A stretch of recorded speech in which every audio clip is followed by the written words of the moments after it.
asyrafil anbiya'i wal mursalin wa ala alihi wa sahbihi ajmain amma ba'du. Kami panjatkan segala puji kepadanya dan kami mohon pertolongannya seraya memohon ampun dan perlindungannya dari segala keburukan jiwa.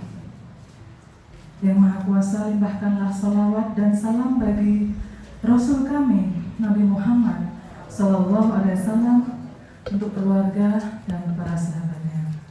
Alhamdulillah, ibu-ibu jamaah KIS yang dirahmati Allah, kita dipertemukan kembali di kajian pada pagi hari ini dengan tema tentang birru walidain dan silaturahmi.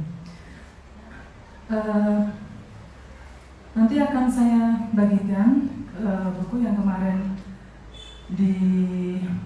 direkomendasikan sama Ustadz Solahuddin tentang landasan utama ya.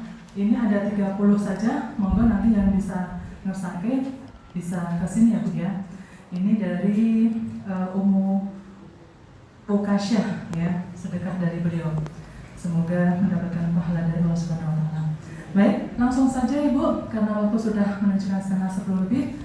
Mari kita simak bersama kajian yang akan disampaikan oleh Ustadz Solahuddin Abi Yusuf. Kepada Ustadz dipersilakan.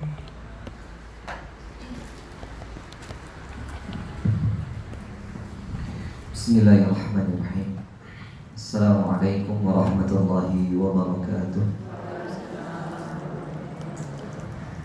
Alhamdulillah hamdan katsiran tayyiban mubarakan fih kama yuhibbu rabbuna wa yardah. Wa ashhadu an la ilaha illallah wahdahu la syarika lah. Wa ashhadu anna Muhammadan abduhu wa rasuluh la nabiyya wa la rasula ba'da. Allahumma salli wa sallim wa barik ala sayyidina Muhammadin wa ala alihi wa ashabihi wa man tabi'ahum bi ihsanin ila yaumiddin, amma ba'd. Maka Allah Ta'ala fil Qur'anil Karim, a'udzu billahi as-sami'il 'alim minasy syaithanir rajim. Ya ayyuhalladzina amanu taqullaha wal tanzur nafsum ma qaddamat lighad wattaqullaha innallaha khabirum bima ta'malun. Ayyuhal ummahati fillah wa akhwati fillah rahimani wa rahimakumullah. Jamaah ibu-ibu, mbak-mbak yang dirahmati dan diberkahi oleh Allah Subhanahu wa taala, insyaallah, khususnya musuh hati sekeluarga. Yang pertama, pada kesempatan di pagi hari ini, atas izin Allah Subhanahu wa taala, kita diperjumpakan kembali dalam majelis ilmu ini. Kita berharap semoga ini merupakan satu di antara wujud nyata kita bersyukur kepada Allah. Karena wujud nyata seorang hamba bersyukur kepada Allah itu adalah menambah ketaatan. Menambah ketaatan ini harus cerdas ya ibu-ibu. Maksudnya dipilihlah amal-amal yang prioritas ganjaran pahalanya ya, dengan tidak menyepelekan amal-amal yang kecil, tapi harus memilih yang besar. Misalnya antara menuntut ilmu dengan sholat duha, ya jauh, nggak sebanding. Misalnya menuntut ilmu dengan tilawatil Quran, jauh, nggak sebanding. Sebandingnya apa? Berbaktinya seorang istri kepada suami dan menuntut ilmu, nah itu sebanding. Gitu ya. Kalau tadi Bu Suwati bilang, Mbak moderator itu bilang tadi merawat suaminya dulu, ngurusin anak-anak, itu kewajiban yang besar, itu prioritas. Dan kemudian menuntut ilmu, jadi dapat semua itu. Dan saya berharap ibu-ibu juga sama, sebelum berangkat ini urusan rumah tuh kelar dulu. Jemurannya kayaknya udah diturunin ya, mendung soalnya. Ya, kayaknya nggak jemur tuh Bu, nggak jemur dari sedang rokok, kayak kehujanan rokok. Tapi kan ini kan harus selesai dulu urusan rumah, baru berangkat ke sini kan begitu. Dan inilah kita harus bersyukur ibu-ibu, harus cerdas, karena setiap kita ini mendatangi kematian kita. Setiap kita ini akan menjemput akhir hidup kita sendiri. Jadi harus mengambil amal-amal, memilih amal-amal yang prioritas. Jangan yang biasa-biasa. Biasa-biasa aja di rumah udah biasa aja gitu kan.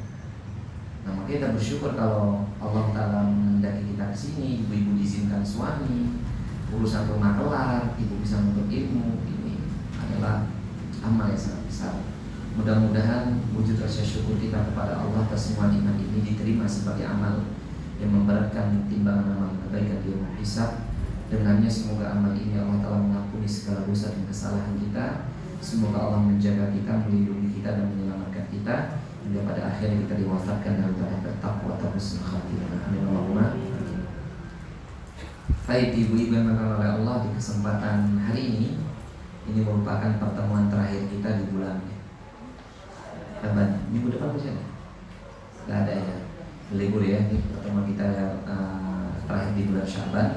Insya Allah nanti pekan pertama di bulan Ramadan di hari Selasa sampai Sabtu mulai setengah 8 sampai jam 9 kita akan berjumpa ya.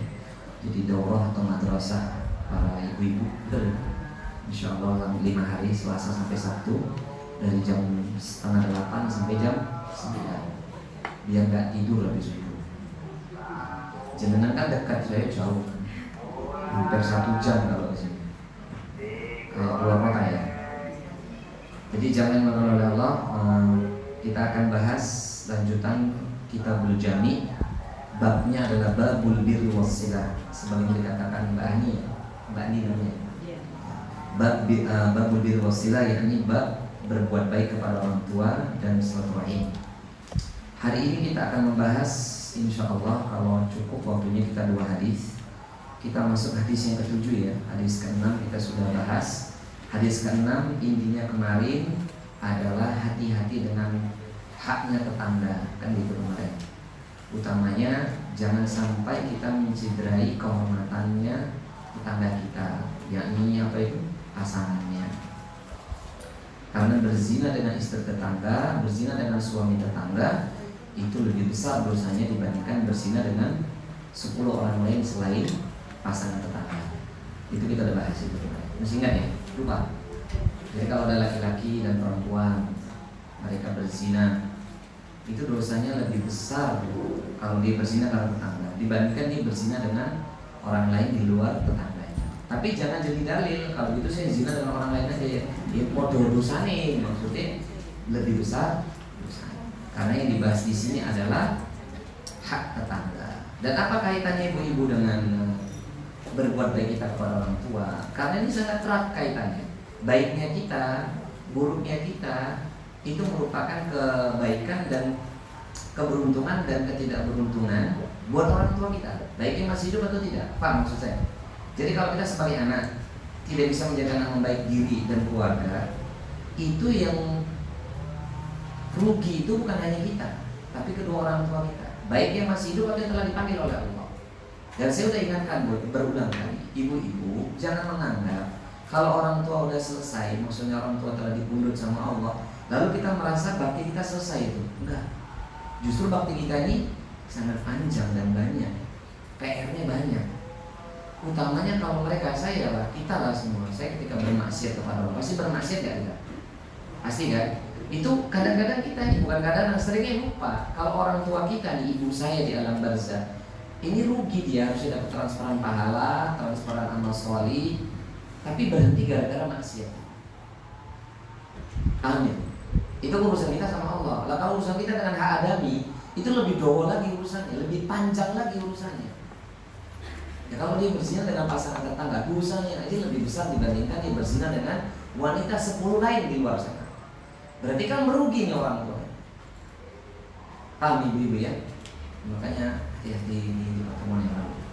Hari ini kita akan masuk di hadis ke-7 ya. Di bab ini, di bab berbuat baik dan silaturahim. Kali ini pun hadis ini berisikan tentang bakti seorang anak kepada orang tua itu diuji. Kita ini kan semua diuji, masih bisa bakti nggak nih kepada orang tua kita? Makanya ada bentuk larangan. Jadi gini ya jamaah, ini saya sampaikan kepada panjenengan semua. Jangan menganggap amal solih itu hanya perintah, tapi menjauhkan diri dari larangan itu juga adalah amal solih. Paham?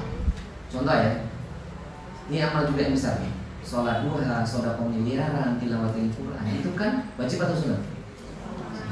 Menjauhkan diri dari syirik wajib atau sunat? Pahalanya lebih besar mana?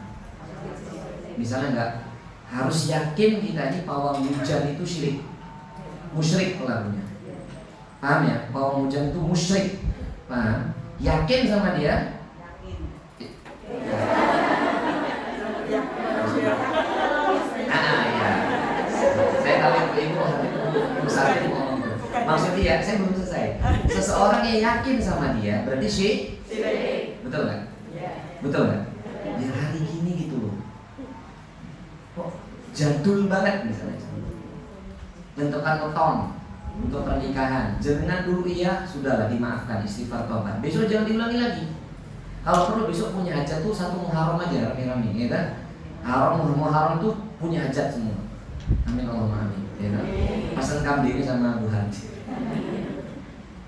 Paham ya maksud saya? Itu jelas. Itu menjauhkan diri dari perbuatan itu jauh lebih besar pahalanya, dan itu adalah amal sholih yang prioritas dibandingkan amal-amal sunnah itu. Hatta dia umroh di bulan Ramadan kan pahalanya setara haji, tapi itu nggak ada apa-apanya dibandingkan seorang hamba menjauhkan diri dari syirik. Paham ini ibu-ibu? Paham ya? Masuk rumah takon wong pintar katanya. Wetone opo? Astagfirullahaladzim. Go jenenge. Apa tuh orang Jawa tuh di bawah tuh sapu. Apa sih sentir bilang? Sentir ya? Ini apa sih? Kok gak logis amat? Masuk rumah ya dari masuk toh Bu. Diresik-resik sholat selesai dulu. Sholat apa kayak di situ kayak sholat mutlak masuk ke rumah udah selesai urusannya. Enggak bau hujan. Allah masaiban. Jemurannya sudah bau. Makanya tak bilang kalau tadi dari sana itu sudah krimis. Udah nggak usah mikir cucian, mesti ibu-ibu ngono deh. Untuk cucian dulu. Wes nggak usah dipikir, udah dicuci sama Allah di kumba Allah, barokah. Amin Allahumma. Tekan gitu mau tuh Bu. Cucian malah. Takut benar cucian. Jadi gini ya Bu. Kita ini semua harus cerdas, termasuk hadis ke-7 ini bukti bakti kita kepada orang tua dengan menjauhkan diri terhadap larangan gitu. Karena ini sifatnya wajib. Berbakti sama orang tua wajib nggak? Menjauhkan diri dari hal-hal yang durhaka wajib nggak? Saya ulangi, berbakti sama orang tua wajib nggak? Menjauhkan diri dari hal-hal yang menjadikan kita durhaka sama orang tua wajib apa tidak? Berarti amal-amal sunnah itu ya percuma, muspro. Kalau dia jatuh dalam perbuatan dosa besar, durhaka sama orang tua, gara-gara perbuatan ini, itu amal yang lain itu sia-sia aja. Paham ibu? Paham ya? Personis dipertontonkan kita dengan perbuatan syirik yang mendunia itu kan nyesek dadanya. Masuk akal. Paham ibu? Dia kan ngurusi dirinya sendiri, bisa nggak dia nahan haid pada dirinya aja nggak bisa. Paham ibu maksud saya? Memang dari wajahnya ya semua diberi hidayah ya Allah. Jadi kalau ibu nggak menentang dalam hati ibu, itu besok dia melihat ditanya ibu. Ibu kan dipertontonkan, ibu tahu. Saya kan dari televisi ditontonkan, dikasih tahu. Ibu perasaannya biasa-biasa aja, itu besok dia melihat ditanya ibu. Makanya saya omongin. Biar hisab saya ringan di muka akhir. Saya ngomong pawang hujannya ya, pawang hujan, pawang ular, pawang hati gitu ya. Parah. Baik, kali ini tentang apa ibu-ibu? Mencela, menghina orang tua. Jadi hadis ke-7 ini adalah tentang celaan, hinaan kepada orang tua termasuk dosa besar. Sebelum saya baca dalilnya, ada nggak anak yang beriman kepada Allah, sayang sama orang tua, tapi dia ngenyek orang tuanya? Ada nggak? Ingat kata sandinya tadi, dia beriman kepada Allah, sayang sama orang tua. Mungkin nggak dia ngenyek orang tuanya? Secara langsung nggak mungkin ya, tapi ada. Dia sayang orang tuanya, tapi nggak sadar kalau dia itu telah ngenyek orang tuanya, menghina orang tua, dan itu dosa besar. Mau tahu? Mau tahu atau mau tahu banget? Tahu sekali. Kita baca dalilnya. Qala mu'allif rahimahullahu taala wa ghafarallahu lahu wa liwalidayhima wa limasyayikhina wa lijami'il muslimin. Amin. Semoga Allah taala merahmati Al-Imam Ibnu Hajar Asqalani dan Syekh Abdul bin Shalih Fauzan, mengampuni dosa-dosa keduanya, dosa kedua orang tuanya dan seluruh kaum muslimin. Amin. An Abdullah bin Amr bin Al-As radhiyallahu ta'ala anhuma, dari sahabat Abdullah bin Amr bin Al-As tidak Allah taala atas keduanya. Anna Rasulullah sallallahu alaihi wasallam qala, sesungguhnya baginda Rasul sallallahu alaihi wasallam bersabda. Apa kata Rasulullah dulu? Minal kabair, yang termasuk dosa besar adalah syatmur rajuli walidayhi. Syatmur rajuli walidayhi, seseorang mencela, menghina orang tuanya. Ayo, mencela, menghina orang. Gak ada yang ngantuk tau? Ngantuk baca doa Bismika. Oh, tapi tak tinggal mulai. Apa ibu? Syatamur rojuli walidih, seseorang yang mencela orang tua. Lalu sahabat bertanya, sahabat itu bertanya ya, mencela ini berarti termasuk memaki, nyenyek lagi belum dia. Terus sahabat bertanya kepada Rasulullah SAW, kok bisa ya ada di antara sahabat yang bisa berbuat itu? Sama kayak ibu tadi, ketika saya lontarkan pertanyaan, mungkin nggak ada orang yang beriman kepada Allah, sayang ke orang tua, dia ngenyek orang tuanya, menghina, memaki. Nggak mungkin Ustaz. Logikanya sederhana, tidak. Tapi ternyata memang ada kejadian, dan kita sadar atau tidak mungkin pernah melakukannya. Maka sahabat bertanya, wahal yasubbu rajul walidayhi, ya Rasul, apa ada benar seseorang yang dia mencela orang tuanya? Bagaimana caranya gitu? Pertanyaan sahabat kan, bagaimana caranya? Dia sahabat loh, kok bisa mencela orang tuanya? Gimana? Dia orang beriman, bagaimana dia mencela orang tuanya? Lalu Nabi qala, na'am, kata Nabi. Iya. Yasubbu abar rajuli fa yasubbu abahu. Ada memang iya. Nah bagaimana? Seseorang mencela ayah orang lain, paham? Lalu orang lain itu mencela ayahnya. Fa yasubbu ummahu fa yasubbu ummahu. Lalu dan ada orang yang mencela ibu orang lain, lalu orang lain tadi itu mencela ibunya. Paham ibu-ibu? Muttafaqun alaihi, hadis disahihkan oleh Imam Bukhari dan Muslim. Jadi kita mungkin nggak ngenyek ke orang lain, kita nggak menjatuhkan, menghina orang tua orang lain, tapi kita mungkin pernah menghina orang tua teman kita. Lalu teman kita itu mencela orang tua kita. Ini namanya apa? Mencela orang tua kita sendiri. Dosa besar. Contoh ya, si A ngomong ke si B, bapakmu dulu, wush, pokoknya apa gue bilang, aku lebih ngerti, bapakmu lebih parah. Bapakmu ini bandar toge loh, bapakmu ini mucikari gitu. Kabeh nyanyian. Paham, ini contoh ya, ini contoh. Ini berarti dua-duanya gimana? Tapi kalau kita yang dinyek, misalnya gitu, gak usah dibalas. Alhamdulillah. Kita kembalikan kepada, termasuk ya Bu, ini yang saya sampaikan buat ibu-ibu. Bu, sebenarnya Bu ya, tidak ada ciptaan Allah itu yang jelek itu enggak. Ciptaan Allah yang buruk itu enggak. Bagus buruk itu perspektif manusia, betul nggak? Penilaian kita. Jadi nggak ada itu manusia yang buruk itu nggak ada sejatinya. Ciptaan Allah yang jelek itu nggak ada. Maaf, termasuk yang mereka diberi kekurangan fisikly sekali itu nggak ada itu. Karena Allah telah menciptakan semua itu baik. Allah Ta'ala itu telah menciptakan itu nggak ada yang sia-sia. Itu di ujung surah, di akhir surah Ali Imran. Kalau nggak salah surah Ali Imran ayat 191. Di situ kan Allah telah katakan Rabbana ma khalaqta hadza batila subhanak faqina adzaban. Ya Rabb kami, Rabbana la tadi apa sih? Rabbana ma khalaqta hadza batila. Ya Rabb kami, tidak ada satupun yang Engkau ciptakan batil. Batil itu ya sia-sia, buruk. Gak ada ya Rabb, gak ada. Subhanak, maha suci Engkau ya Allah. Faqina adzabannar, maka kami berlindung kepada Engkau dari adab. Artinya jelas, gak ada ciptaan Allah yang sia-sia, tidak ada. Sehingga kalau ada kita ngenyek uang 191. Tadi saya bilang apa?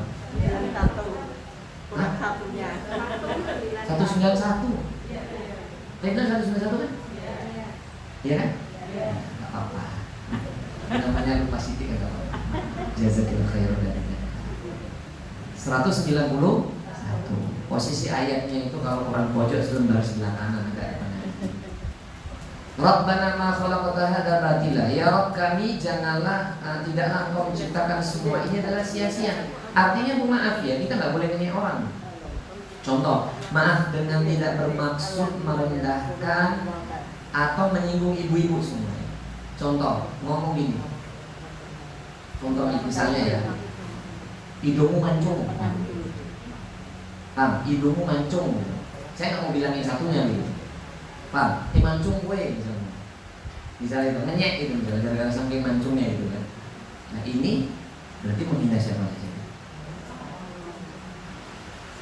Menghina Allah. Hakikatnya itu dia menghina. Paham ini? Jadi kalau ada orang menghina kita, jelekin kita, senyumin aja. Alhamdulillah. Gak usah dibalas. Bagus. Berarti kamu telah menghina Allah, Bu. Jangan ngomong gitu, Bu. Tambah rame nanti. Ini memang segini kayaknya normalnya lebih tinggi, Bu. Ini gak bisa tinggi lagi ya? Rasanya saya pakai pendek ya. Pendek.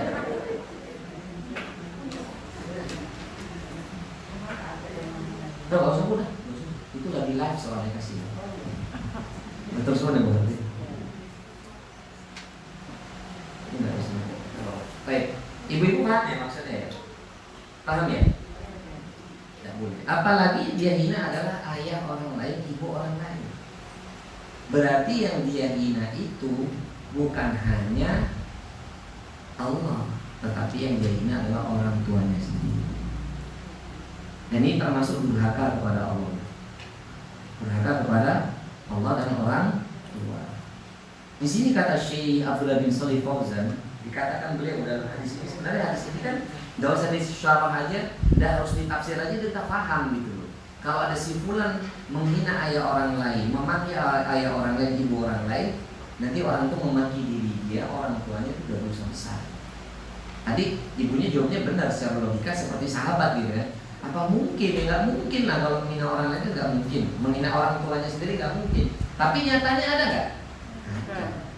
Mungkin kita dulu pernah loh.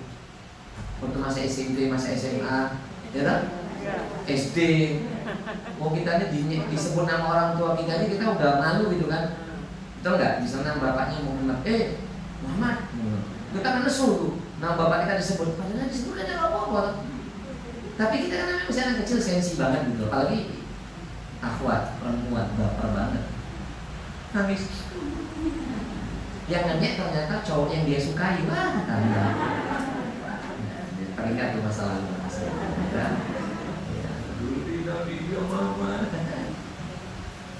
Baik, ini kata Syekh al-wajhu tsalits, al-haditsu dalilun ala 'azmi haqqil abawaini wa an tasabbaba ila aditihima wa syatamahima min al-kabair dzunub. Jadi kata Syekh ini, Bu. Kata Syekh Abdul bin Shalih Fauzan dalam tafsir yang pertama. Ibu dengar aja Mas dicatat. Hadis ini merupakan dalil bahwasannya hak kedua orang tua itu sangat besar. Haknya kedua orang tua itu sangat besar untuk kita jaga. Karena termasuk apa? Birrul walidain. Betul nggak? Menjaga hak orang tua itu birrul walidain enggak? Berarti kalau mencindrainya dosa besar. Itu termasuk durhaka kepada. Benar saya katakan tadi. Wa antasab baba ila aditihima wa syatamihima minal kaba'ir dzunub. Dan jikalau engkau menghina keduanya, engkau memakinya, itu termasuk dosa yang sangat besar. Wa idza kana hadha fi tasaddadi ila syatamihima wala'anihima fa inna la'anihima mubashiratin aqbaha wa afshah wa afhash, ya, aqbaha wa afhash. Dan jikalau adalah, ibu saya catat ini, saya terjemahkan aja. Dan jikalau adalah dalam hal ini, yang menghina kedua orang tua, memakinya, melaknatnya, maksudnya melaknat kedua orang tua yang lain, maka sungguh engkau secara langsung juga menghina kedua orang tuamu, bahkan termasuk perbuatan yang afhash. Afhash itu sangat keji. Fahisha itu fahasha atau fahisha itu kan perbuatan keji. Kalau afhash sangat keji. Iya dong. Menghina orang tua itu sangat keji gak sebenarnya? Maaf, saya sudah pernah ngomong sama ibu dulu. Saya pernah kasih contoh dulu. Kalau ada orang tua, kalau ada seorang anak yang kasusnya dia habis lahir, maksudnya habis ibunya melahirkan dia, lalu ibunya nggak ngurusin anak. Entah itu, kita pernah ceritakan ya. Ini satu contoh nih. Dititipkan bos sama mbah omnya, mbah tinya, entah pak leknya dan semuanya lah. Lalu ibu ini pergi meninggalkan anak tersebut, entah kemana lah. Terus anaknya udah tumbuh dewasa. Sudah pernah kasih tahu itu, betul nggak? Anak itu tumbuh dewasa, ibunya sudah sepuh ini, sudah suyu lah, datang untuk minta haknya. Tapi rasa cinta dalam hati anak itu nggak ada, karena yang dia tahu orang tuanya adalah bukan ibu. Kan berat kan? Saya sudah sampaikan, kita harus memaksa diri untuk mencintai ibu kandung kita. Kenapa ibu? Karena dia telah mengandung kita selama 9 bulan. Dan ketika melahirkan kita, perjuangan antara hidup dan mati itu nggak bisa digantikan dengan dunia beserta isinya. Seandainya kita memberi dunia untuk membalas kebaikan ibu kita yang melahirkan kita, walaupun dia tidak menyusui kita, walaupun dia tidak memberi adab kepada kita, tapi untuk membalas kebaikan dia untuk kita sampai hari begini, tak akan sebanding. Paham? Makanya anak-anak ibu terus dikasih tahu, adik-adik kandung ibu itu dikasih tahu, saudara kandung ibu itu dikasih tahu.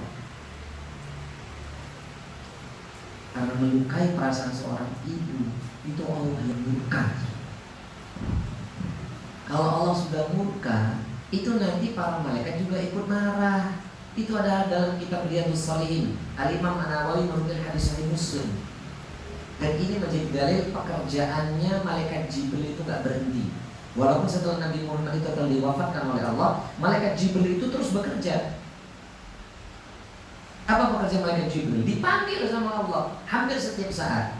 Jadi kalau Allah mencintai seorang hamba, Jibril dipanggil. Kalau Allah membenci, murka dengan seorang hamba, Jibril pun dipanggil. Lalu Allah berkata, aku benci, aku murka dengan si fulan, maka murkailah dia. Dan Jibril pun memurkai si fulan itu. Lalu kemudian Jibril turun ke langit Allah, turun dari langit Arsy, dari langit ketujuh tersebut, turun ke langit Allah yang ketujuh dan pertama, menyampaikan, ya ashabus sama, hei para penduduk langit, sesungguhnya Allah murka sama si fulan, maka murkailah dia. Maka seluruh penduduk langit memurkai si fulan, sampai kemurkaan Allah turun ke bumi ini. Ibu paham maksud saya? Paham ya? Kalau ada kasus itu orang tua kita tidak ngurusin, bapak pun tidak ngurusin, contohnya tinggal geledak gitu. Dua-duanya datang untuk memberitahu kami orang tua menang, kami orang tua mundur. Lalu kita katakan misalnya ahlan wa sahlan, selamat datang ayah dan ibu. Itu yang diharapkan Allah dan Nabi. Tapi kalau dikatakan si fulan tuh, siapa anda? Kok baru sekarang datangnya? Dia telah mendatangkan bencana besar dalam kehidupan dia. Detik itu juga Allah murka sama anak kayak gitu.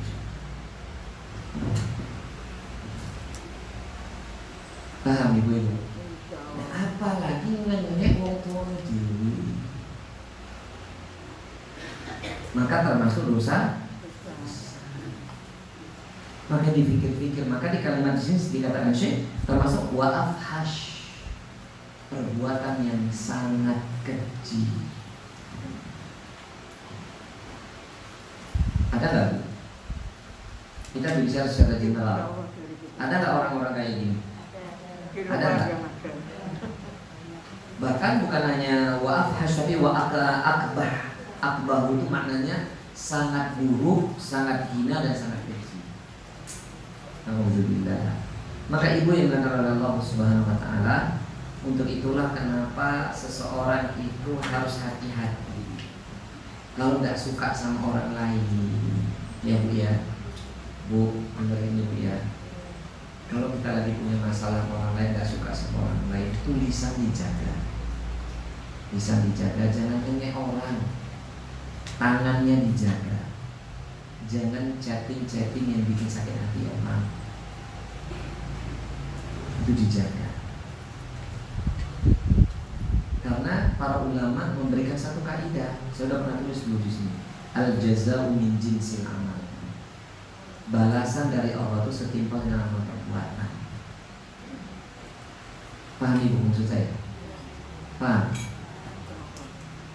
Kalau seseorang itu biasa nanya uang liyane, nanti khawatir kalau dia nggak dinyek, dia nggak direndahkan, dia nggak dimaki, orang tuanya enggak, nanti anaknya yang kena. Akhirnya dipikir-pikir, kalau kita disakitin orang, terima aja, tak apa. Ya Bu, tapi kita jangan mulai. Dan ibu udah ngaji harus berubah. Dulu udah pernah saya sampaikan sebelum kita masuk kitab ini. Ketika Nabi didatangi oleh para sahabat, lalu Rasul ditanya, ya Rasulullah, amal apa yang paling utama? Amal apa yang paling mulia ya Rasulullah? Rasul menjawab adalah ayul afdal amal, ya Rasul ditanya tentang amal yang paling utama. Lalu Nabi menjawab adalah taqwallah wa husnul khuluq. Engkau bertakwa kepada Allah dan akhlak yang baik. Lalu Nabi ditanya, ya Rasulullah, bukan amal yang utama, maaf, saya ralat. Ya Rasulullah, amal-amal apa yang menyebabkan manusia itu banyak dimasukkan ke dalam surga Allah? Lalu Nabi menjawab, wah, taqwallah wa husnul khuluq. Bertakwa kepada Allah, tidak berbuat syirik, mengerjakan perintahnya dan akhlak yang baik. Lalu Nabi ditanya, ya Rasulullah, amal apa yang paling banyak menyebabkan manusia dimasukkan ke dalam nerakanya Allah? Nabi pun jawab dua. Apa tuh kemarin? Al-faru wal farju, mulut dan kemaluan. Kalau memang hati kita tidak suka, hati kita benci misalnya, belum bisa move on, untuk hilang rasa sakitnya, untuk hilang bencinya, tahan sampai di situ aja, mentok, jangan terucap. Dan tidak perlu update status. Paham Ibu? Bahasa statusnya pakai dalil. Tak menteni min yaumil akhir.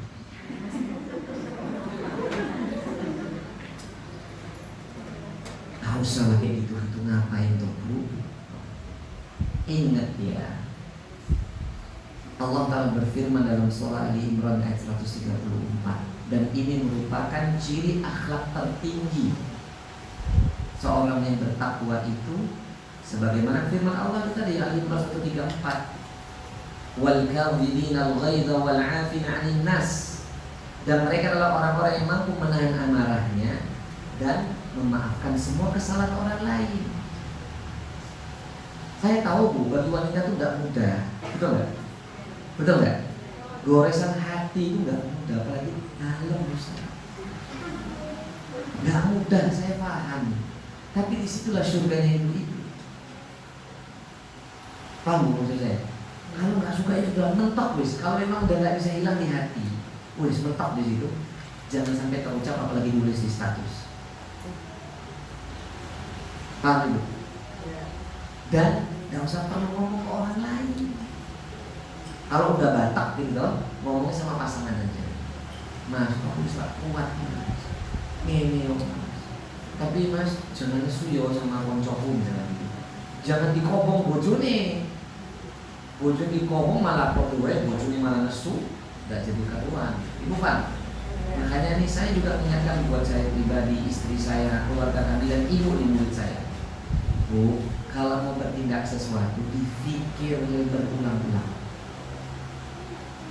Paham Ibu?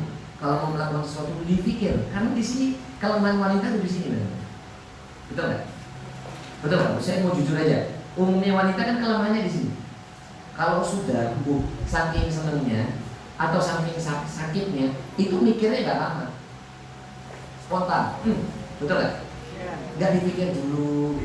Bu itu saking senengnya, entah itu pas saking sakitnya, nggak bisa ngontrol. Betul nggak Bu? Itulah wanita kenapa dibilang bengkok. Dari tulang rusuk, artinya labil. Paham Ibu? Nah Ibu ini harus belajar. Saya juga harus belajar. Kalau melakukan sesuatu itu berpikir, jangan pakai perasaannya. Bu Ibu masih di sini? Bukan jasadnya. Pikiran dan rohnya masih di sini nggak? Jangan layak kemana-mana. Ini penting loh. Ini masalah adab karena khawatirnya kalau nanti ibu disakiti, akhirnya balas dengan tindakan yang sama, malah takutnya lebih parah lagi, menghina, memaki. Yang dihina itu bukan hanya temannya, tapi orang tuanya juga itu dihina. Paham Ibu? Paham? Ini bukan sinetron ya, saya nggak pernah. Bukan drakor juga ya, lihat Ibu. Ibu paham maksud saya? Hati-hati. Ngeri Ibu.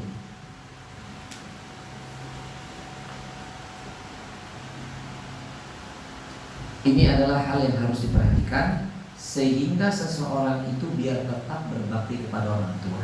Itu ibu. Jadi ibu pandang. Ibu yang ibu pandang, ibu fokus adalah kalau saya nggak menyakitin hati orang, kalau saya nggak membalas tindakan orang lain, kalau saya nggak menghina siapapun, berarti ini bagian saya berbakti sama orang tua dan kerja. Paham ya Bu? Paham. Jadi ada yang lain. Oh ya. Kalau kurang, nanti takutnya dibalas orang lain ke anak saya. Ibu harus mikir gitu. Kecuali mungkin orang tua aku nggak kenal, tapi nih anakku, ibu harus mikir. Tapi Ustaz dia nyakitin anak saya, ya tenang aja. Ibu paham, nggak usah dibalas. Makanya ibu ngurangi nonton film sinetron, kurangi nonton sinetron itu udah bagus sebenarnya. Banyak negatifnya nggak sih Mona? Ibu yang nonton banyak negatifnya nggak? Sadar nggak ibu-ibu lama-lama terpengaruh dengan berbagai karakter yang ada di situ, betul apa nggak? Nggak, jujur aja ibu kan yang masih nonton, kan saya nggak ngelarang nonton. Tapi ibu yang nonton terpengaruh nggak ibu? Ibu sadar nggak terpengaruh nggak sih? Yang jujur semoga diampuni dosa-dosanya, diterima amal solehnya. Saya kalau jujur tak doain dapat hidayah. Betul nggak Bu? Ya kan itu kan ditonton itu karena kita senang itu mempengaruhi karakter loh. Hati-hati. Paham ya Bu? Nah, baik. Kalau ini sudah selesai, di poin ini tolong dijaga, lisannya dijaga.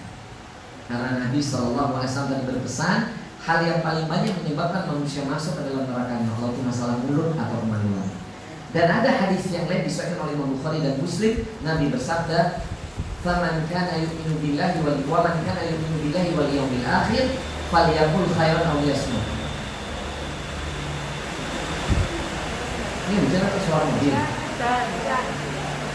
Allahumma shalli ala Allahumma barik lana Ramadan, Allahumma sallim ala Ramadan, Allahumma barik lana Ramadan fi rahmatik wa afiyatik wa salamatik ya Allah. Sampaikan usia kami kepada bulan Ramadan penuh cinta, penuh rahmat, penuh kasih sayang dan penuh dari Engkau. Amin. Baik, Ibu, jadi harus hati-hati ya, jangan melakukan yang demikian. Karena Nabi mengatakan, "Man kana yu'minu billahi wal yawmil akhir falyaqul khairan aw liyasmut." Barang siapa yang beriman kepada Allah dengan iman yang sebenar-benarnya dan beriman kepada yaumil akhir, hendaknya dia berkata baik, kalau enggak diam. Jadi kalau orang yang beriman kepada Allah dan yaumil akhir, hendaknya berkata baik, kalau tidak apa? Pikirkan helmnya ya. Nggak usah, sudah ada petugas di bawah. Ibu ngaji fokus aja di sini. Sudah ada yang ngurusin, ya. Jemuran basah nggak apa-apa. Nanti cuci lagi pulang ngaji ya. Nggak apa-apa ya Bu? Dari itu kan? Gentengnya bahasa nggak apa-apa tuh? Paham ya Bu? Barang siapa yang beriman kepada Allah dan yang akhir hendaknya berkata baik, kalau enggak kalau bisa diam jadi baik. Baik, kita masuk hadis ke-8. Hadis ke-8 ini efek samping dari pertikaian. Ini bahaya juga ya. Efek samping dari pertikaian. Ini bahaya. Tentang apa Ustaz? Hadis ke-8 ini tahrimul hajri fauqa talatil layalin. Haram. Hadis ke-8 ini adalah pengharaman mendiamkan saudaranya lebih dari 3 hari. Ya, ini efek samping dari pertikaian ya Bu.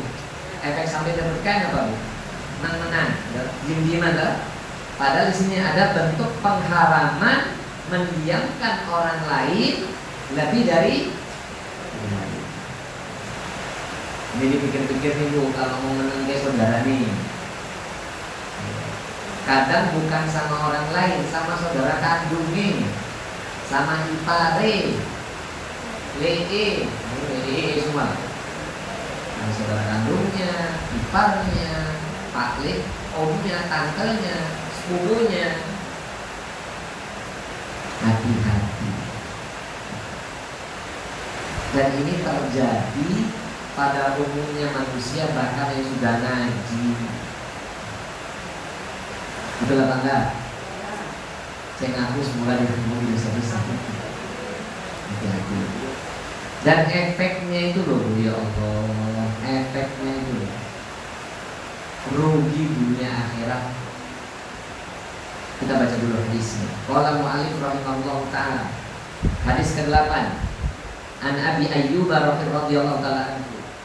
Dari sahabat Abi Ayyub radhiyallahu ta'ala atasnya, anna Rasulullah sallallahu alaihi wasallam qala, dari baginda Rasul sallallahu alaihi wasallam bersabda.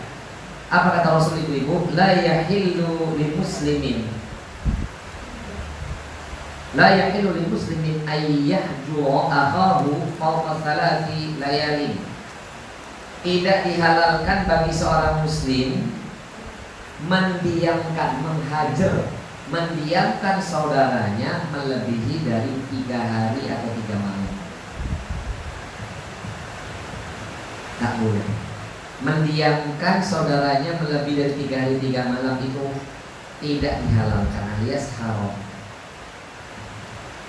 Yaltaqiyani fayu'idu hada wa yu'idu hada.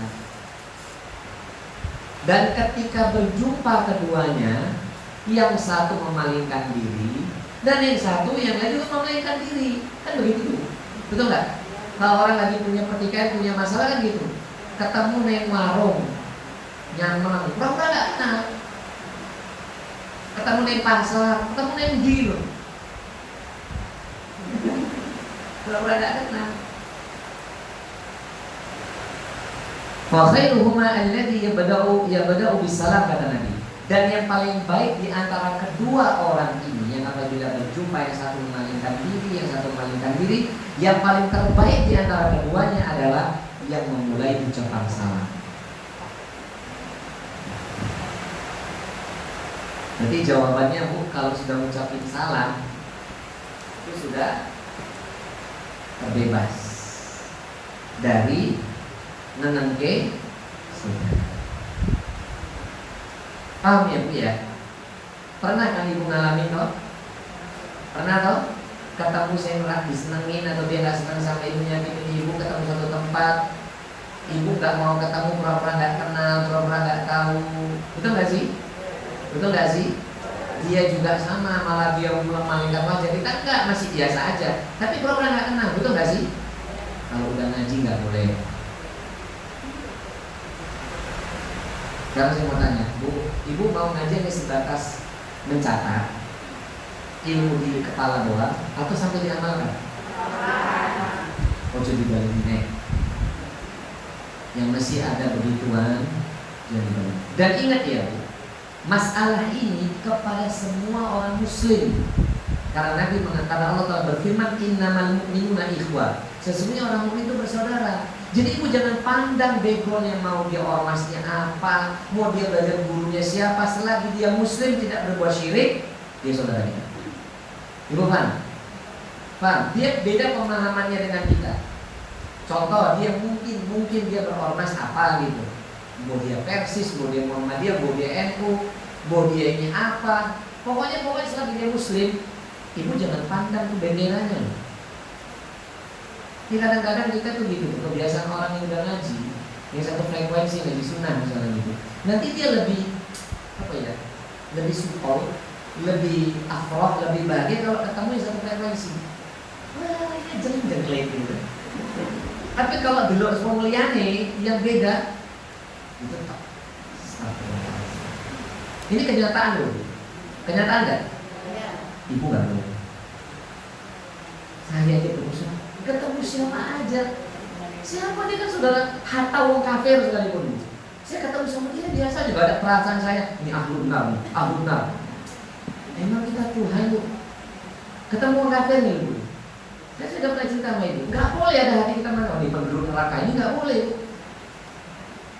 Sampai kemarin misalnya saya kalau nggak salah itu pas pergi kemana ada dua mbak kalau nggak salah dia lewati daerah Ungaran gitu. Dia lewat gitu, saya pimpin. Hati saya nggak boleh mengatakan ahlun nar, nggak boleh. Justru ya Allah benar mereka hidayah ya Allah. Kasihan. Ini enggak kita udah ngaji loh, sesama muslim. Hanya beda guru, beda pemahaman. Yang satu misalnya NU, yang satu misalnya Muhammadiyah, yang satu misalnya Oppo lah. Lalu kita kalau jumpa dia dengan tidak sekufu, tidak semangat. Astagfirullahaladzim. Itu nggak boleh. Nanti hati kita kotor. Ingat, Allah sudah ingatkan kita dalam surah Ar-Ra'd kalau tidak salah, ayat 80 atau 81. Saya lupa surah Ar-Ra'd sih saya. Allah Taala berfirman, Yauma la yanfa'u malu wala banun illa man atallaha biqalbin salim. Hari di mana tidak bermanfaat lagi itu harta-harta dan anak-anak, kecuali siapa saja yang berjumpa dengan Allah dengan hati yang selamat. Ya. Paham ibu? Ibu paham? Surah Ar-Ra'd benar. Surat Asy-Syu'ara ayat 88 dan 89. Yauma la yanfa'u malu wala banun illa man atallaha biqalbin salim. Hari di mana enggak bermanfaat harta dan anak-anak kecuali siapa yang datang kepada Allah dengan hati yang bersih. Hati yang bersih ini satu, Bu, tidak berbuat syirik. Yang kedua, tidak ada benci dan dendam sama orang lain. Allah tuh enggak mau, Bu, kita tuh masuk surga itu punya dosa. Bu, ini buat saya ya khusus. Makanya saya sering berdoa kalau kita besok mati jangan bawa dosa sedikit pun. Amin Allahumma amin. Bu, ingat Nabi Adam itu dikeluarkan dari surga bukan melakukan 2 dosa, 3 dosa, 4 dosa, bahkan 10 dosa, atau mungkin ratusan dosa. Tapi Nabi Adam dan Bunda Hawa dikeluarkan dari surga hanya melakukan 1 dosa. Berarti Allah nggak kepengen ada hamba-hambanya masuk surga itu yaitu memiliki 1 dosa. Seperti kita mau masuk Ramadan ini, saya sudah sampaikan bagi ibu yang kemarin ikut kajian udah pulang sebagian di sini. Allah tuh nggak mau tuh masuk Ramadan berarti kita masih kotor dengan dosa. Allah pun nggak mau ada hamba Allah masuk surga masih bawa dosa, nggak mau. Allah nggak terima itu. Barcode-nya ditolak. Kalau sekarang pakai peduli lindung, ya, peduli lindung ya. Besok itu lindungi diri. Barcode-nya raiso, sama dosa. Kamu tidak berbuat syirik sama saya, kata Allah. Tapi kamu tuh punya benci sama orang tua, kamu punya benci sama saudara kandungmu. Kamu punya benci dengan hamba-hamba. Dari sholat dulu, tetot, barcode-nya ditolak. Ibu paham maksudnya? Bersihkan.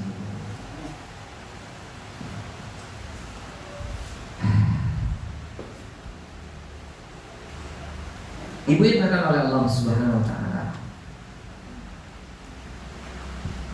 Ada hadis yang lain. Kalau tadi itu hadisnya dari Abi Sahabat Abi Ayyub radhiyallahu taala anhu. Kali ini hadisnya dari Ibunda Aisyah radhiyallahu taala anha. Mirip sekali dengan yakni bunyi dosa ini. Bunyi hadis ini yang sama-sama berkenaan tentang dosa mendiamkan saudaranya. Kalau tadi dari sahabat Abi Ayyub, ini dari Ibunda Aisyah radhiyallahu taala anha, anna Rasulullah sallallahu alaihi wasallam, sesungguhnya baginda Rasul sallallahu alaihi wasallam qala bersabda, la yahillu, tidak dihalalkan li muslimin, bagi seorang muslim, ayyahjura musliman, mendiamkan muslim yang lainnya, fawqa thalath, melebihi 3 hari atau 3 malam. Fa idza laqihu sallama alaihi thalathan miraran, maka apabila kita berjumpa dengan saudara yang punya pertikaian tadi, ucapkanlah salam kepada diri. Ucapkanlah salam kepada dirinya. Thalathan miraran, ya, dengan 3 kali. Jadi mengucapkan salam itu assalamualaikum, ini anjuran ya Bu. Thalathan miraran, maka ucapkan salam itu thalathan miraran, 3 kali assalamualaikum warahmatullah. Dia diam aja misalnya. Assalamualaikum warahmatullah. Dia diam aja. Assalamualaikum warahmatullah. Kullu dzalika la yuraddu alaihi. Kullu, semuanya yang demikian, la yuraddu alaihi, tidak akan, jikalau semuanya, setiap yang demikian itu tidak dijawab atasnya, faqad ba'a bi itsmi. Jadi ibu yang dimakan oleh Allah, misalnya ketika kita ngomong assalamualaikum, dia diam. Assalamualaikum, dia diam. Assalamualaikum, dia diam. Ya. Kullu dzalika, maka yang demikian itu semuanya la yurdu alaihi, tidak menjadikan dia menjawab salam kita. Faqad ba'a bi itsmi, maka sungguh, kata Nabi sallallahu, dosa kita tertolak. Maksudnya ini, faqad ba'a, maka sungguh tertolak bi itsmi, dengan dosa-dosanya. Maksudnya apa? Apa yang kita lakukan tadi? Menggugurkan dosa kita. Maksudnya menggugurkan hukuman dari Allah harusnya kepada kita, malah dosa itu dia pegang. Ibu paham? Misalnya dia yang punya masalah sama kita, tapi kita mencoba memperbaiki hubungan dengan cuma biasa aja nih, assalamualaikum. Tapi jangan assalamualaikum wajahnya sinis ya Bu. Assalamualaikum. Tepokso dulu. Nih, paham ya? Biasa aja kita. Assalamualaikum. Kalau dia kemudian diam, assalamualaikum, dia diam, assalamualaikum, dia diam, sampai 3 kali berhenti Bu. Karena setiap yang demikian tidaklah tertolak atasnya. Maksudnya tertolak di sini adalah, coba saya baca, la yurdu alaihi, maknanya adalah tidak terang, la yurdu alaihi, maka tidak tertolak atasnya. Maksudnya kebaikan yang kita kerjakan tadi tidak tertolak di sisi Allah, merupakan kebaikan. Tidak tertolak di sisi Allah, tetapi itu dikatakan apa Bu? Amal kebaikan yang kita ini tidak dihukum efek dari mendiamkan saudara 3 hari. Ibu paham? Efeknya itu belum saya ceritakan. Ya, ada efeknya Ibu. Efek dari apa? Mendiamkan saudaranya lebih dari 3 hari. Ya, ini ada 1, 2, 3. Nah, Ibu, kalau kita mengucapkan assalamualaikum 3 kali, dia diam gitu ya, dia diam, maka kita itu akan berlepas dari efek ini. Paham Ibu? Ibu gak usah nangkep dulu, sabar. Kan dulu kan terus dengerin dulu aja. Paham ya Ibu ya? Faqad ba'a bi itsmi, maka sungguh telah tertolaklah terhadap dosa-dosanya. Maksudnya efek pertama berarti kita tidak ikut mendapatkan dosa. Berarti yang dosa nanggung siapa? Berarti efeknya kalau mendiamkan itu apa efeknya? Berdosa. Berarti kalau orang yang ucapin salah, berarti kita menghindari dosa. Berarti yang nanggung siapa? Iya. Ya. Kemudian ada hadis lagi Bu. Ini yang paling ngenes saja Bu. Bu, saya mau tanya sama ibu-ibu. Bu, selama kita hidup di muka bumi ini, pengennya kita ini apa sih? Keinginan terbesar kita Bu? Ya itu mau umum. Nah itu pasti jawaban ibu banget itu. Maksud saya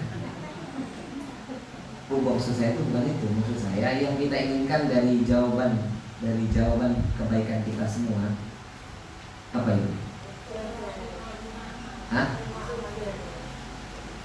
Enggak. Terampuni dosa-dosa kita. Kalau diterima amal, kalau nggak diampuni dosanya kan kedua itu. Ya karena ada orang yang masuk surga dengan disiksa dulu di neraka soalnya. Nanti ada hadis Bukhari Muslim, panjang hadisnya. Ada seorang hamba Allah yang nanti dia masuk surga Allah tapi disiksa dulu di neraka. Ibu mau? Ya, berarti yang diinginkan apa yang paling utama sih?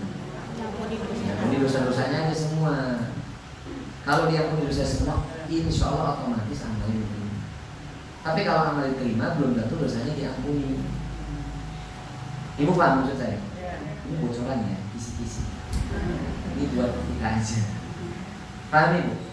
Ingat ya, saya ulangi satu kaidah. Kalau ada orang yang diterima amal ibadahnya, belum tentu dosanya dihapus.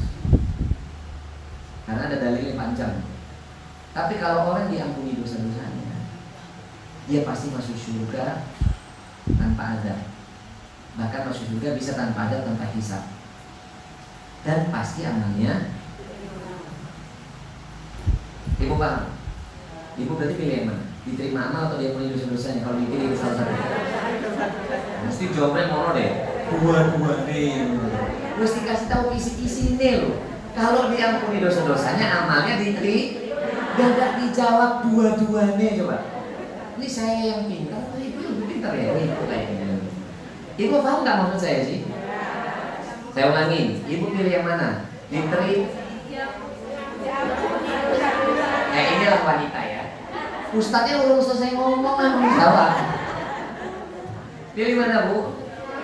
Ya, semua dosanya diampuni. Kalau dosanya sudah diampuni, insya Allah itu pasti amal kita diterima. Kan ada orang yang puasanya diterima sama Allah tapi tidak dapat ampunan. Yang dia dikatakan para ulama dapatnya lapar dan dahaga saja. Itu banyak Bu. Puasanya diterima, tapi dia bawa dosa. Dosanya, pahalanya nol, dosanya nempel.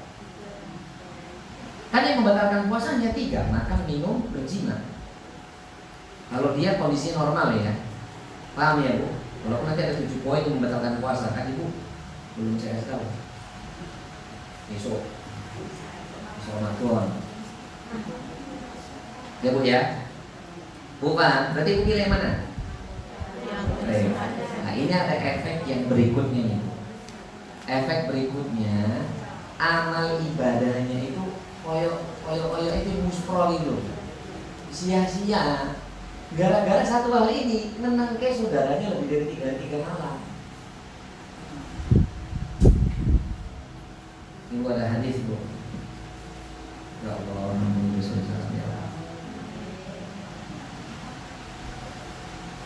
ini dijelaskan oleh Syekh, Bu, saya lompat. Syekh mengatakan haramul Islamil al-hajri bainal muslimin wa akhihi bainal muslimi wa akhi bainal muslimin wa akhi lima yatartabu alaihi minal mafasidi wal athari sayyi'ah.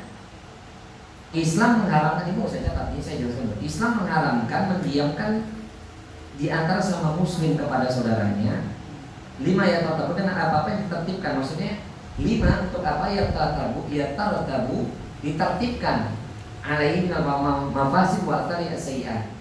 Jadi Islam itu mengharamkan seorang muslim mendiamkan saudaranya lebih dari 3 hari dengan aturan-aturan yang akan ditata berikut ini dan apa saja keburukannya. Jadi dari keburukan ini, dari kesalahan ini, dari dosa ini, berikutnya tata tertib.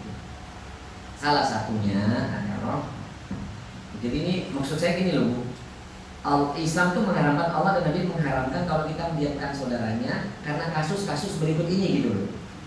Paham ya?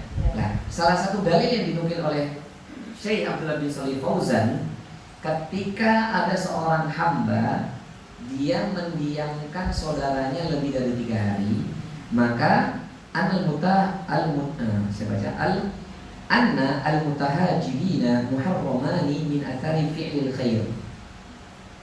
Sesungguhnya orang-orang yang saling mendiamkan diri, Allah mengharamkan kedua-duanya untuk mendapatkan kebaikan. Jadi pertama Allah mengharamkan kebaikan pada diri. Apa hadisnya tak baca Bu? Dari sahabat An Abi Hurairah radhiyallahu taala anhu.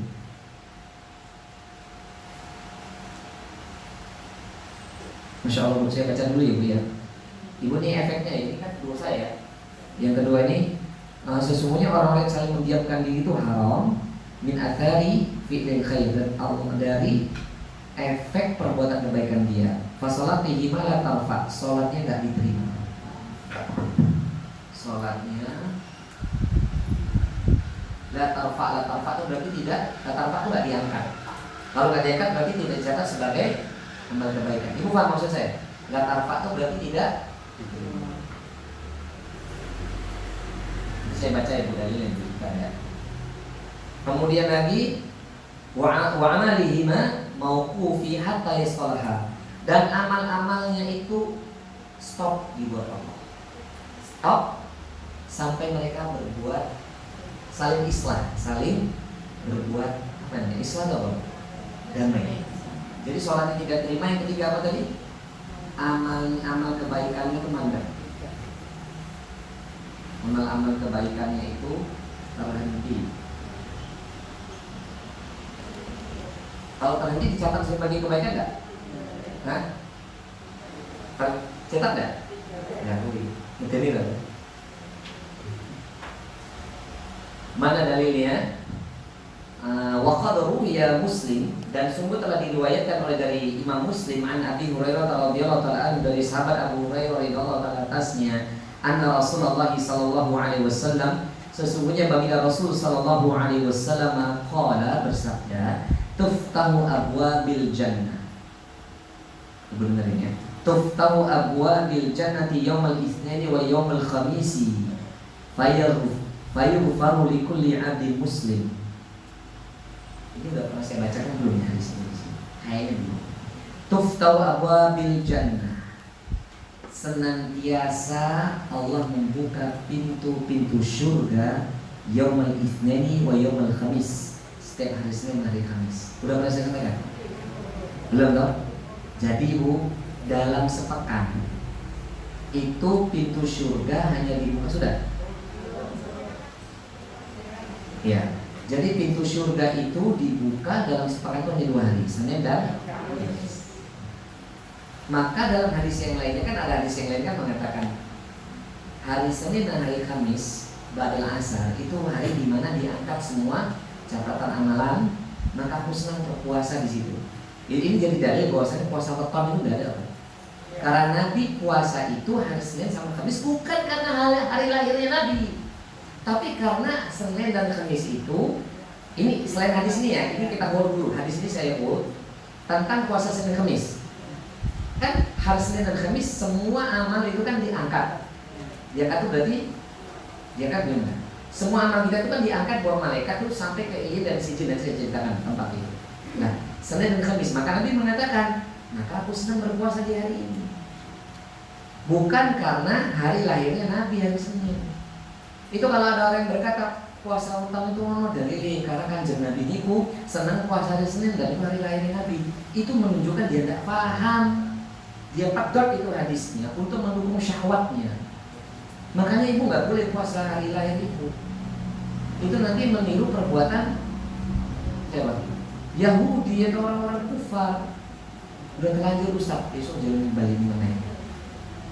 Paham ya? Apalagi pas puasanya itu puasa Ayyamul Bid, sekalian alhamdulillah hari lahir, niatnya sekalian 2.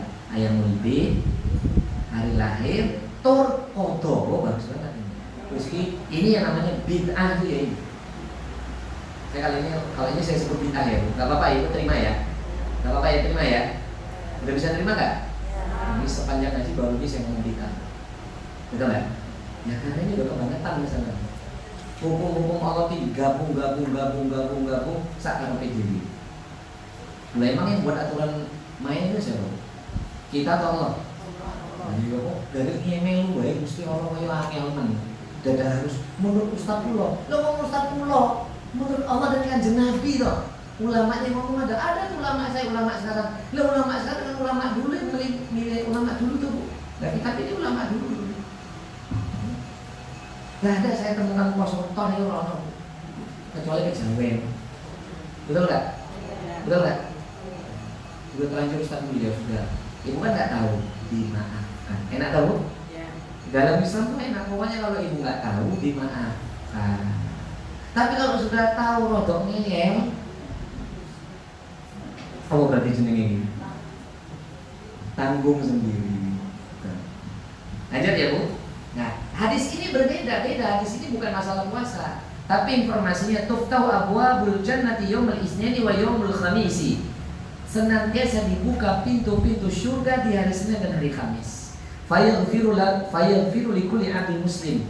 Maka Allah akan mengampuni dosa-dosa setiap hamba yang muslim. Jadi setiap Senin sama Kamis Bu, tanpa istighfar, tanpa tobat, Allah mengampuni dosa kita. Dengan catatan berikut ini. Loh iya toh, masuk gratisan.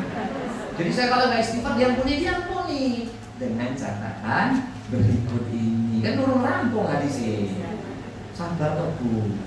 Bu, masih di sini kan? Lanjut no buatan. Saya turun lanjutkan ya. Iya malah. Bu, ingat ya, Nabi mengatakan berarti Bu ya, pintu surga itu dibuka setiap Senin dan Kamis, pintu neraka ditutup. Dalam hadis yang lainnya, pintu surga ditutup setiap Senin dan Kamis, pintu neraka, saya ulangi, setiap Senin dan Kamis pintu surga dibuka, pintu neraka ditutup. Dalam hadis yang lainnya, seingat saya gitu. Berarti logikanya dalam sepekan pintu surga itu tertutup selama 5 hari, terbuka selama, tapi selama bulan Ramadan pintu surga dibuka. Pintu neraka, berarti kalau pintu surga terbuka di hari Senin dan Kamis, pintu neraka ditutup. Berarti selain hari Senin dan Kamis, pintu neraka.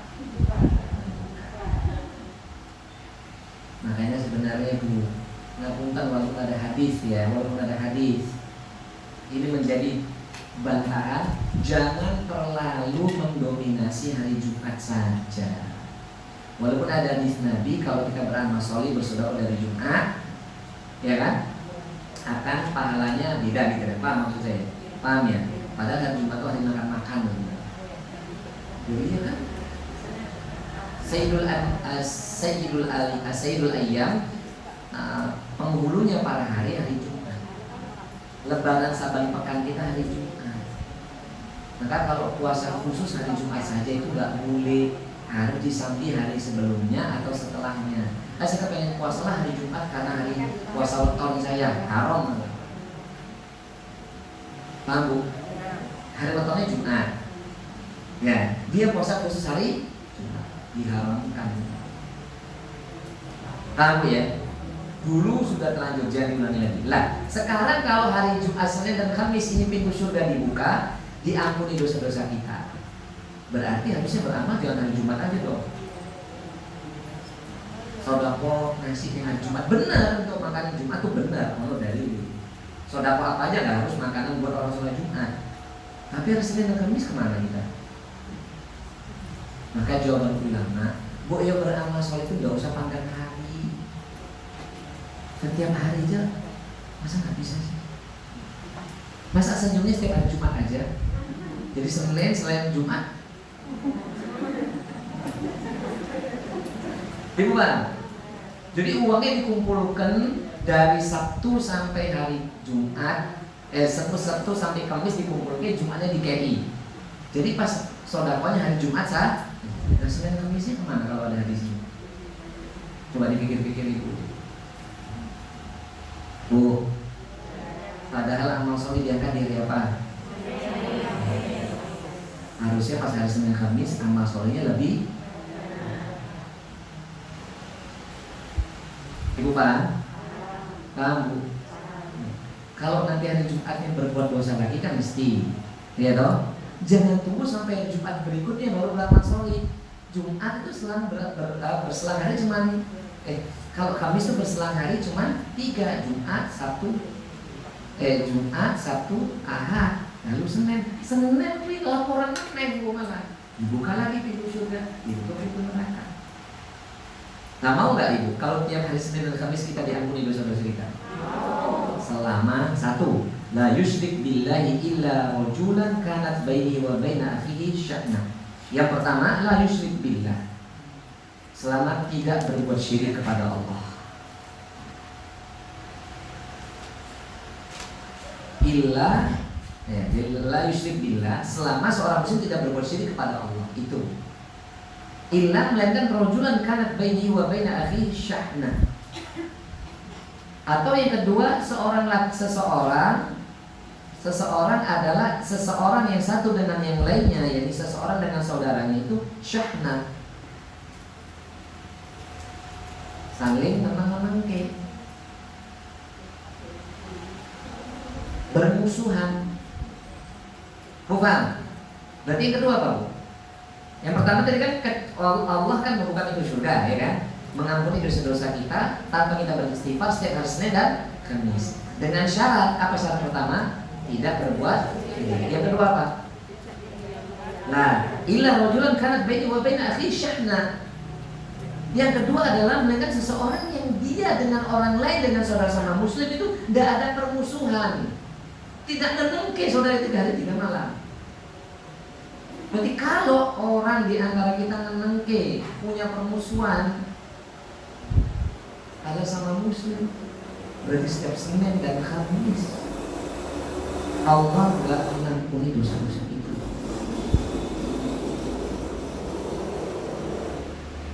Dan ini jawabannya para ulama tadi.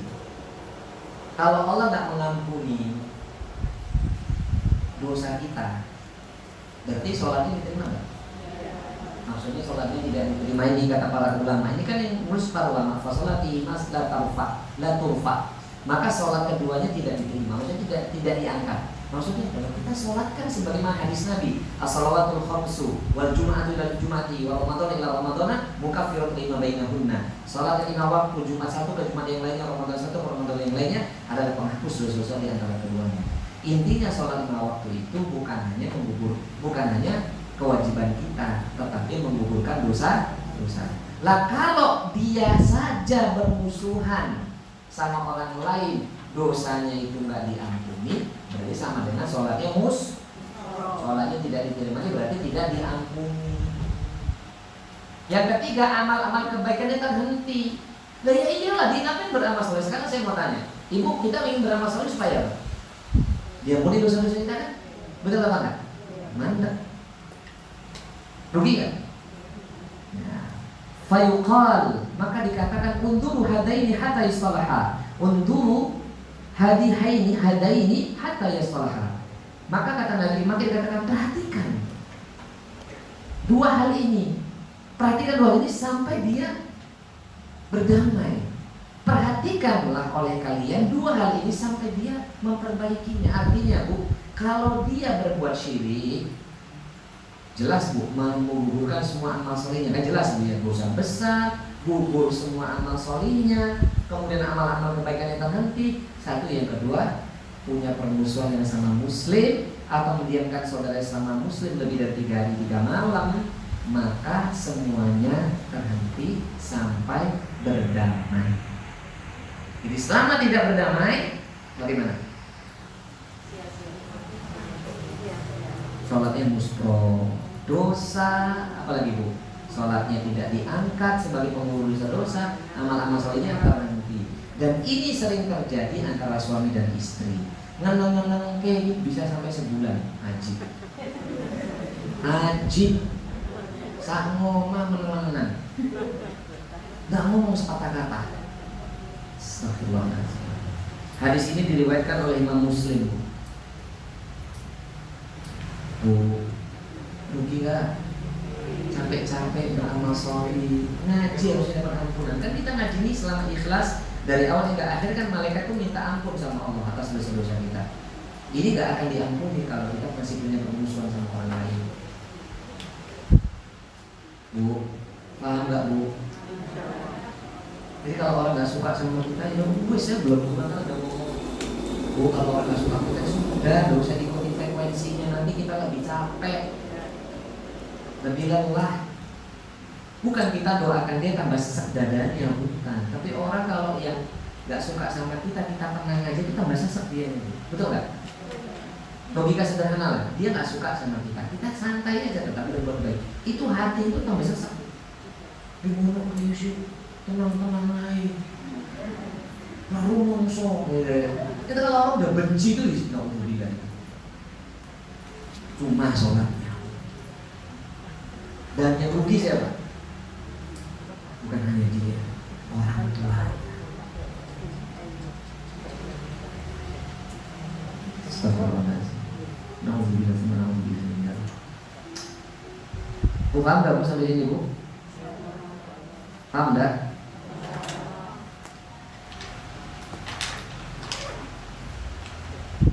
Mungkin ini dulu Bu. Ini aja seharusnya udah jadi pukulan berat. Maka coba nanti Ibu review, Ibu ingat-ingat kita punya salah sama siapa, kita punya utang dosa sama siapa, kita menangkai saudaranya itu yang mana.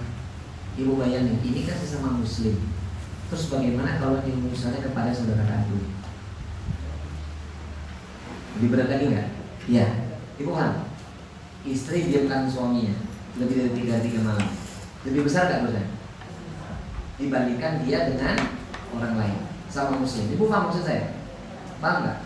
Nah, jadi kalau sama suaminya kayak apa lagi Bu? Sama orang tuanya kayak apa lagi Bu? Orang tua kepada anaknya kayak apa lagi Bu? Saudara kandung dan saudara kandung seperti apa lagi Bu?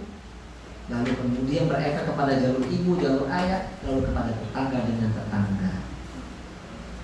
Lebih berat. Ibu paham maksud saya di sini? Paham? Nah, ada Allah Ta'ala, semoga yang singkat ini bermanfaat. Silakan kalau ada yang mau bertanya, kalau tidak kita pulang kasih. Nah, silakan.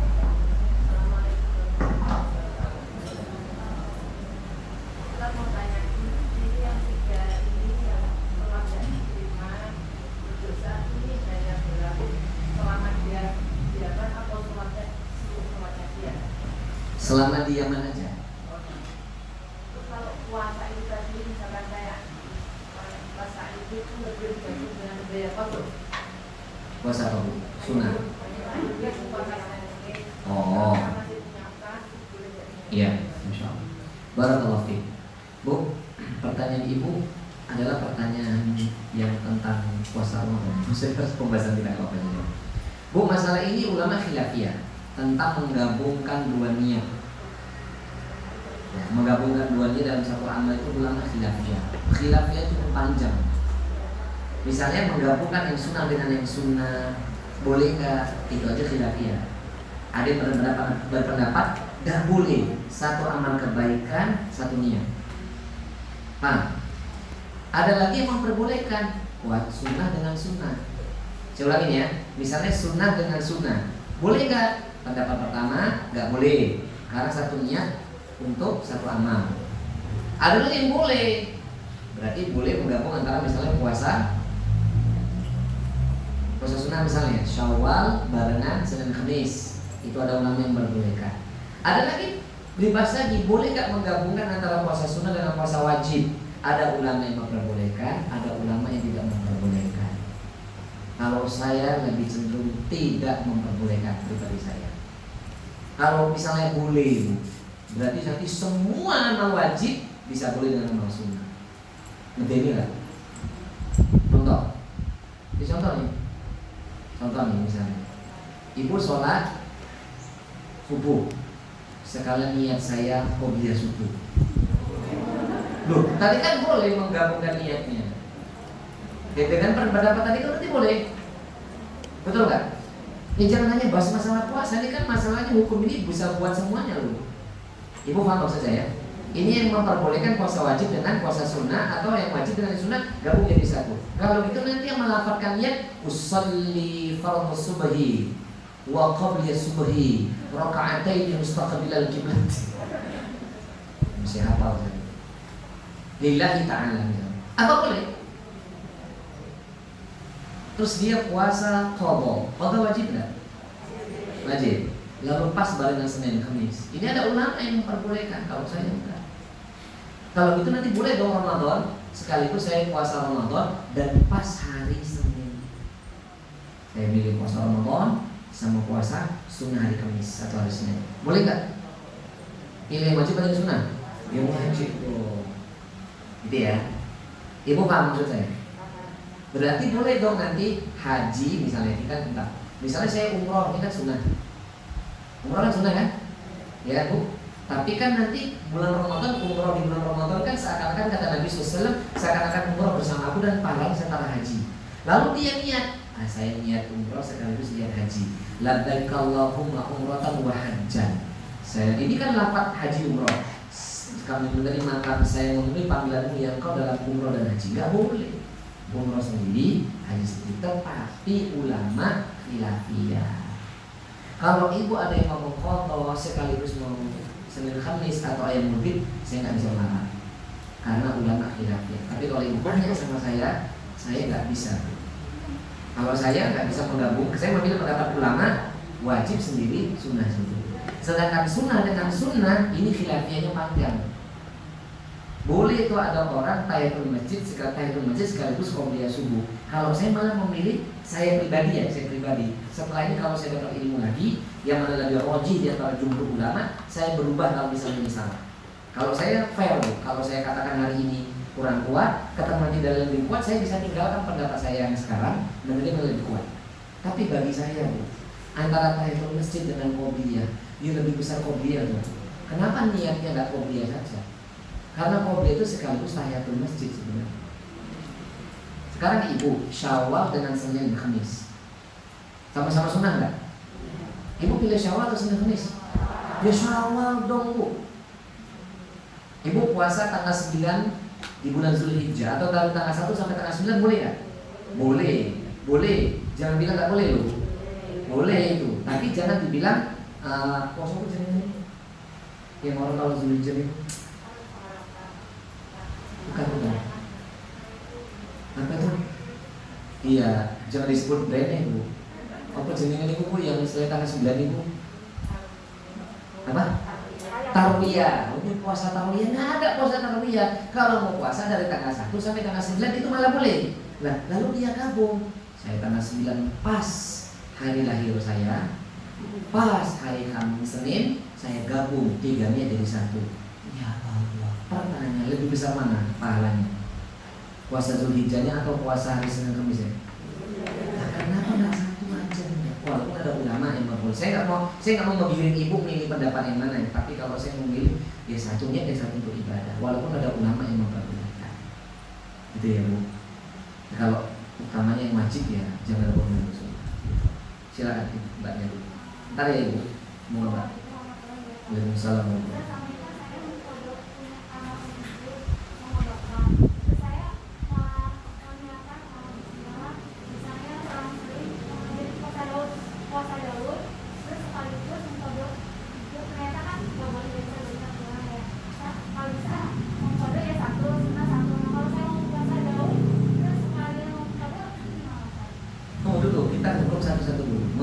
Puasa ini berapa lama? Jumlahnya dihitung pasti apa enggak?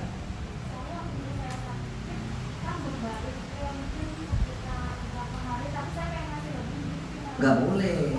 Iya, karena mengqadha itu kalau Ramadan kan puasanya boleh diqadha. Jumhur ulama boleh mengqadha puasa orang tua kita yang meninggal. Jadi misalnya dia karena sakit atau karena dia berapa hari di Ramadan, tinggal 5 hari lagi misalnya dibunuh sama Allah.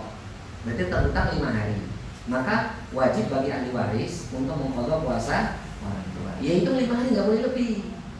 Nanti kalau lebih apa kata Nabi SAW? Man amila amalan laisa alaihi amruna fahuwa raddun. Barang siapa yang beramal satu amalan yang tidak kami perintahkan amal itu tertolak, musproba, rugi.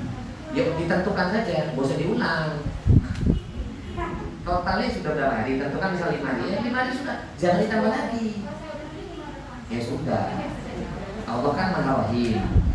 Pasti Allah tetap menghitung sebagai amal kebaikan. Kan kalau kita nggak tahu hukumnya kan wajib al kafir. Allah memaafkan.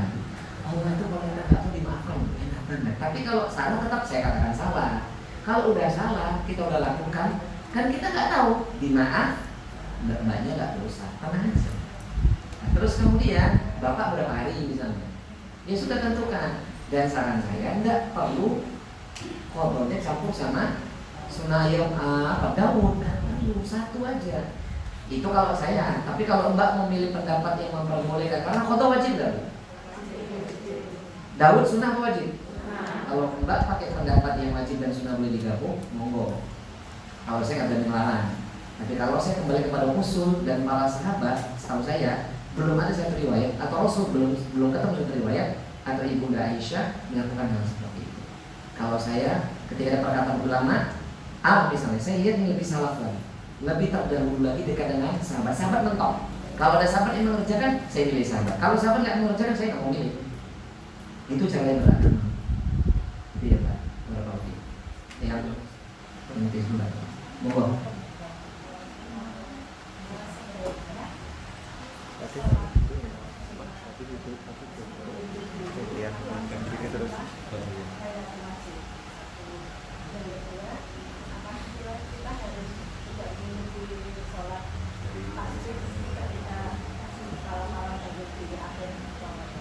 Oh iya, Masya Allah. Barakallahu fiik. Ibu, jawabannya bisa dikerjakan dua-duanya kalau waktu ibu panjang. Kalau waktunya panjang antara adzan dan iqamah, ibu datang mengerjakan boleh kedua-duanya. Boleh syukur dulu, boleh tahiyatul masjid dulu. Silakan ibu pilih yang mana. Kalau ibu syukur dulu saja, itu kan syukur dulu itu kan sholat yang dikerjakan sahabat Bilal bin Rabah. Jadi dalil syukur dulu tuh Bu, sholat yang dikerjakan sekali di waktu siang, sekali di waktu malam tuh sholatnya Bilal bin Rabah. Itu menjadikan terompahnya itu sudah berada di surga orang yang masih di dunia. Kita kan kepengen gitu Bu, jasadnya di dunia tapi sudah ada di surga.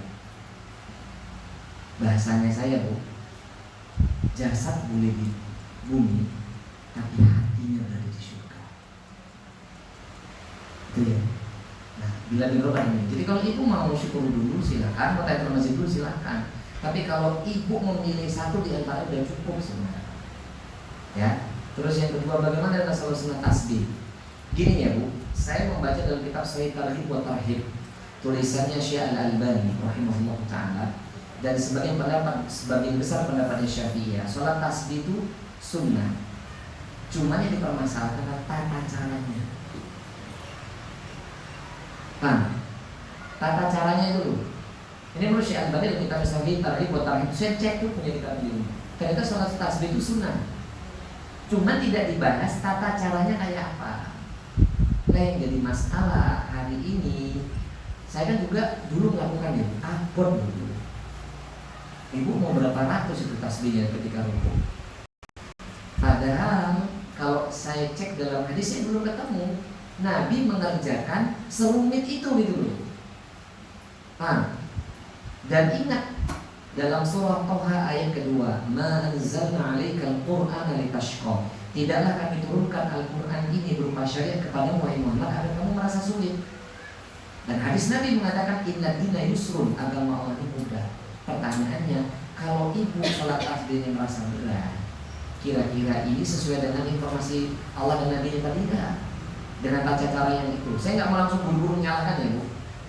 Tapi setelah saya cek di kitab-kitab ulama, misalnya di kitab Fikih Hambali, misalnya di kitab, ini nggak diterangkan sholat tasbih itu koyo yang kita kerjakan hari ini gitu loh.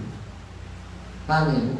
Maka kalau ibu tanya sama saya ya, saya tidak melarang. Tapi kalau ibu tanya sama saya, lebih baik tidak. Itu kalau tanya sama saya ya Bu. Kalau tanya Ustaz yang lain, kerjakan nggak apa-apa, ya monggo. Besok kan masing-masing ada pertanggungjawaban. Paham ya Bu? Kalau saya apa deh Bu? Setelah saya masih muda usia 20-an ini, berat sholat tasbih. Menurut saya, mending saya berdirinya lama, baca 1 juz, 2 juz, terus. Silakan yang terakhir Mbak.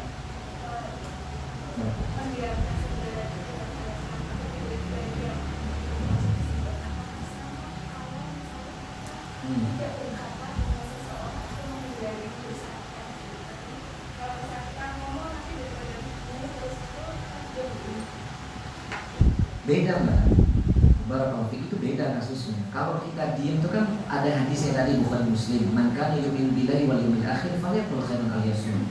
Barang siapa yang beriman kepada Allah dan hari akhirat, lebih baik hendaknya dia berkata baik kalau nggak diam.